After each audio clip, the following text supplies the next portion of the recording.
Hello everyone, it's QuestQuentus today, and I want to talk about Dragon's Dogma 2. Specifically, the DLC that we will never see.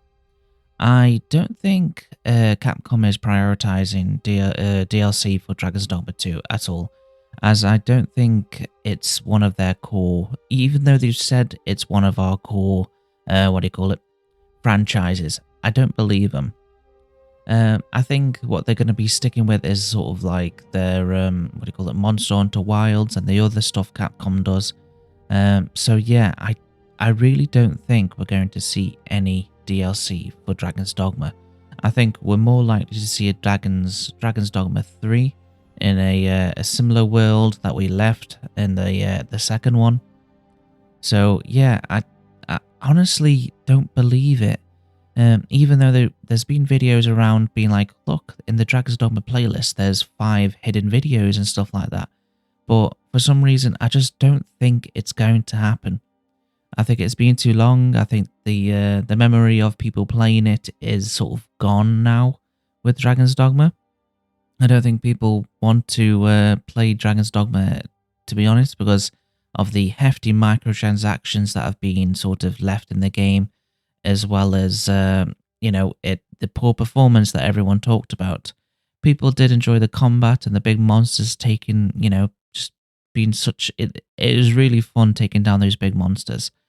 But I do think that in time, people have just kind of like drifted away from it, and now because it's been too long since DLC. It's been a year, over a year now, and usually you get stuff after like it's between like 6 and 9 months. And now it's been a year, and I think it's kind of done now. I think they've forgotten about that game and moving on. I think the other groups, I think people from the Dragon's Dogma team has probably been pulled onto other sort of projects and stuff. And with the director leaving Dragon's Dogma 2, I think it's kind of like stunted the team in a way. They're like, oh, even the creators left. Why should we continue making his vision?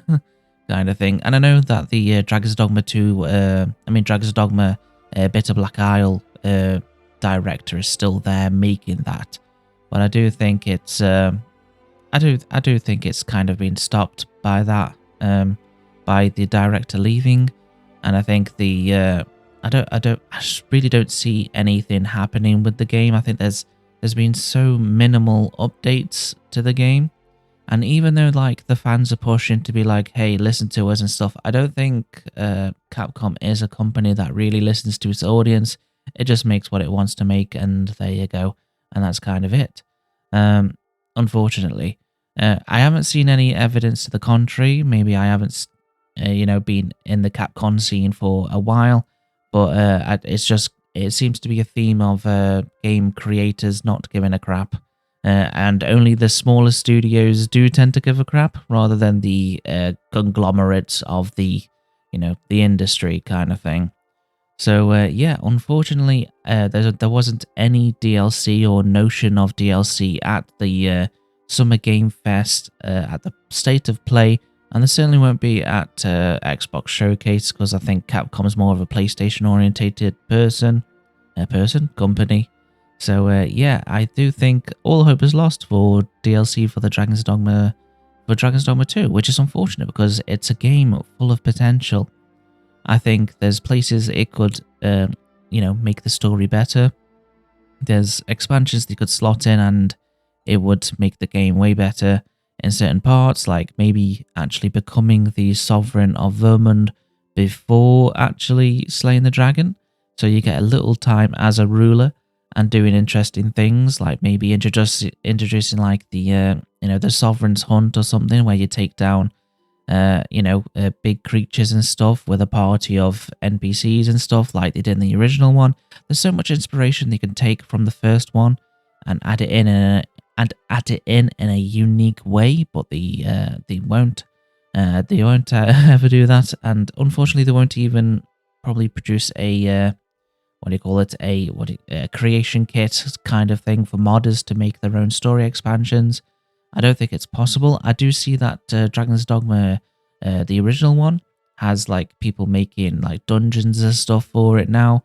the technology is getting a little bit better. They can sort of make things, but it's not quite there yet. But it took a long time for the first one to do, so it's going to take an even longer time for the second one, I think.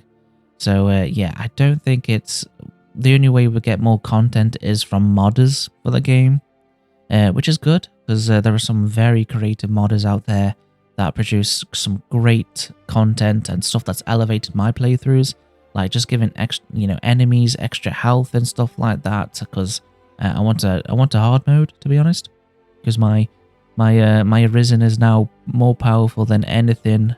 I could run around naked and still be fine. I can punch things to death, and it doesn't take that long.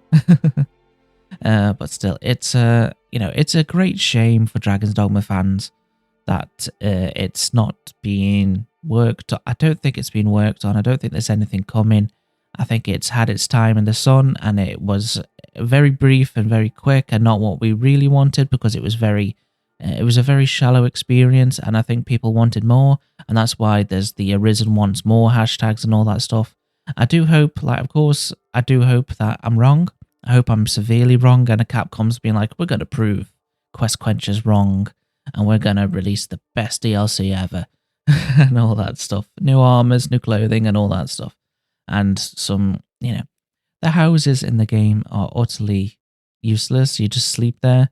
You can't cook there. You can't do anything like that. So it's like, why have a camping system and have those systems yet not include them in the house system? It's utterly stupid. Sorry, that's no easy way of saying it. You should have been able to make your own meals at your house and stuff like that.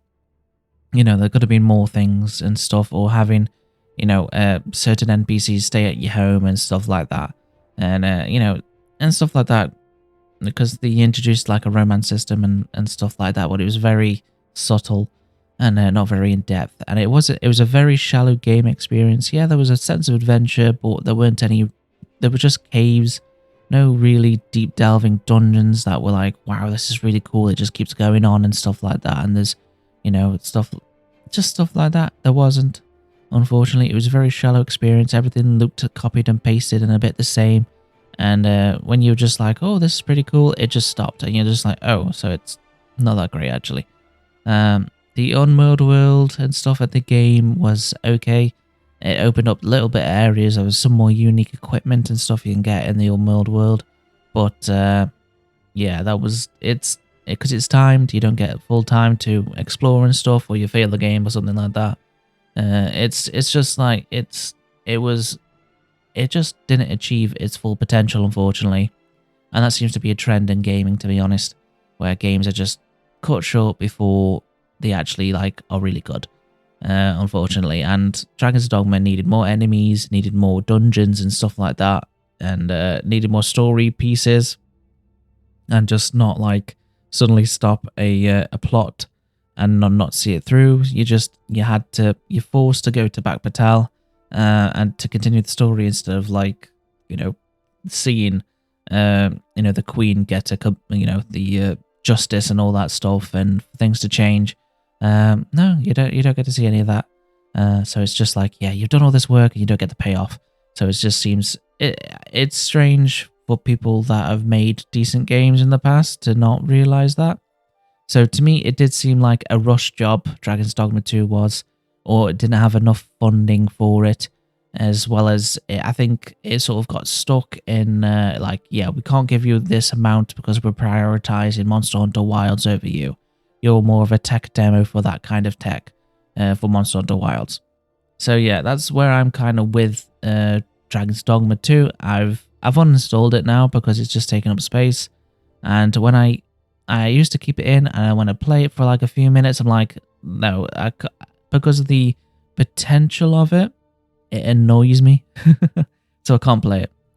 So I've uninstalled it now, and I'm kind of just moving on, forgetting about it. I'm just diving into the Oblivion remaster a little bit more, enjoying Oblivion. I never actually played the Shivering Isles, so I'm just going through that kind of quest thing and enjoying it and stuff. I've had to start a new character because I kept on crashing, but apart from that, it's okay. Right, that's all from me in this video. take care. I really hope Dragon's Dogma 2 gets some DLC, but I'm not holding my breath anymore, and I'm kind of done with it. Yeah. Anyway, that's all from me. I'll see you in the next one. Goodbye.